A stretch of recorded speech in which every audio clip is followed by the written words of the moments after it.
স্ত্রীর উচিত স্বামীর জন্য ঘরটাকে প্রশান্তির নীড় বানিয়ে রাখা। কি বানিয়ে রাখা? প্রশান্তির নীড়।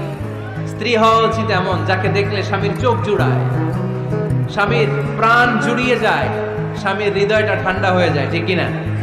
আর স্ত্রীর দিকে তাকালে যদি মেজাজ গরম হয়ে যায়, মেজাজ খিটখিটে হয়ে যায়, ঝামেলা আছে না নাই? ঝামেলা আছে। এজন্য মেহেরবানি করে আমাদের বোনরা যারা, এমন কোনো কাজ করবেন না যেটা স্বামীর মেজাজকে খিটখিটে করে দেয়, কারণ আল্লাহ তাআলা আপনাদেরকে তৈরি করেছে লিতাসকুনু ইলাইহা, স্বামী আপনার কাছে গেলেই যেন তার হৃদয়টা প্রশান্ত হয়ে যায়, ঠিক কিনা? অনেক স্ত্রী আছে না জেনে না বুঝে স্বামীর সাথে এমন খিটখিটে মেজাজ দেখায় যেটা স্বামীর জন্য মেনে নেওয়া কষ্টকর। স্বামীর জন্য একটা ত্রাস হয়ে দাঁড়ায় স্ত্রী, ত্রাস। অনেক স্বামী আছে স্ত্রীর এরকম আচরণের কারণে, অতিরিক্ত প্রেসার ক্রিয়েট করার কারণে স্ত্রী